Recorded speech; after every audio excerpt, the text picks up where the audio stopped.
Welcome friends, வாங்க இன்றைக்கி நம்ம evening snacks bread cheese roll எப்படி பண்ணலான்னு பார்க்கலாங்க.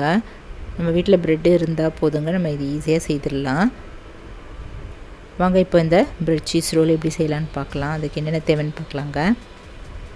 இப்போது ஒரு உருளைக்கிழங்கு ஒரு 2 எடுத்துகிட்டு நல்லா வேக வச்சு எடுத்து வச்சுக்கலாம். 4 ப்ரெட்டு ஸ்லைஸ், 2 சீஸ் க்யூப்ஸ் எடுத்துக்கலாங்க. பச்சை மிளகாய் 2 சின்ன சின்னதாக கட் பண்ணி எடுத்து வச்சுக்கலாம்.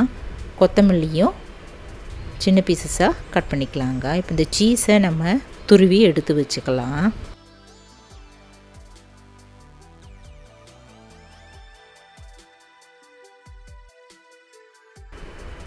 இப்போ இந்த வேக வச்சுருந்த உருளைக்கிழங்கையும் மசிச்சுக்கலாங்க. மேஷ் பண்ணி நல்லா கட்டியெல்லாம் மேஷ் பண்ணி எடுத்து வச்சுக்கலாம்.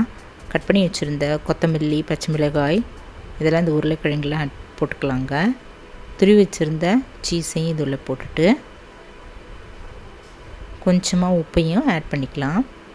ஒரு 1/4 டீஸ்பூன் அளவு உப்பு இதில் ஆட் பண்ணிவிட்டு இப்போ நல்லா எல்லாமே நல்லா மிக்ஸ் பண்ணிக்கலாங்க.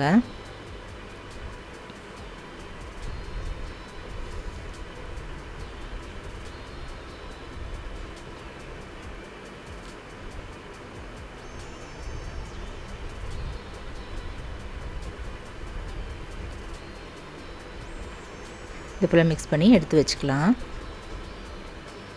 இப்போ நம்ம எடுத்து வச்சுருந்த ப்ரெட்டு ஸ்லைஸை வந்து இந்த ஓரங்களில் நம்ம கட் பண்ணி எடுத்துக்கலாங்க.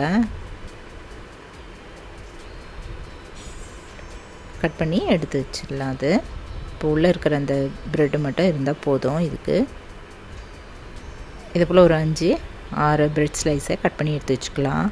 இப்போ ஒரு கிண்ணத்தில் ஒரு 2 ஸ்பூன் அளவு மைதா எடுத்துகிட்டு கொஞ்சமாக தண்ணி ஊற்றிட்டு பேஸ்ட்டு மாதிரி ரெடி பண்ணி வச்சுக்கலாங்க.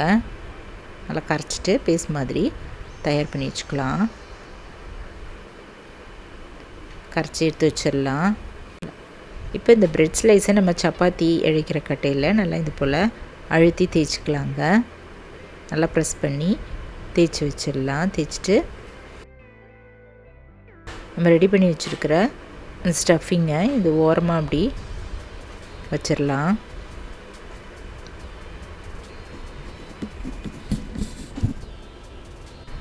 ஓரமாக வச்சுட்டு இப்போ அதை ரோல் பண்ணிக்கலாங்க.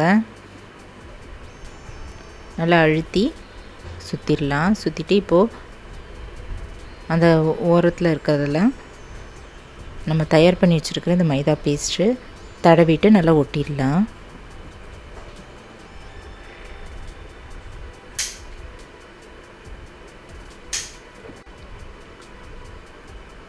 நல்லா இது போல் எல்லா இடமும் அழுத்தி ஒட்டிடலாங்க. அப்போ தான் அந்த ஸ்டஃபிங் வெளில வராமல் இருக்கும்.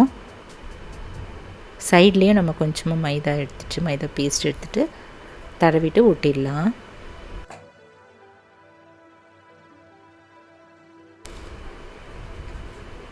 இப்போ இதே நல்லா நம்ம ப்ரெஸ் பண்ணி ஒட்டிக்கலாங்க.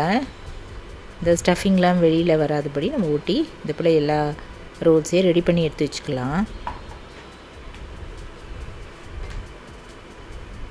இப்போ அடுப்பில் ஒரு பேனை இல்லை தோசைக்கல் வச்சுட்டு அதில் கொஞ்சம் பட்டரும் எண்ணெயும் ஊற்றிக்கலாங்க. இது ரெண்டுமே நல்லா காஞ்சதும் நம்ம ரெடி பண்ணி வச்சுருக்கேன் ப்ரெட் ரோல்ஸை அதில் வச்சுட்டு நல்லா ரோஸ்ட் பண்ணி எடுத்துக்கலாம்.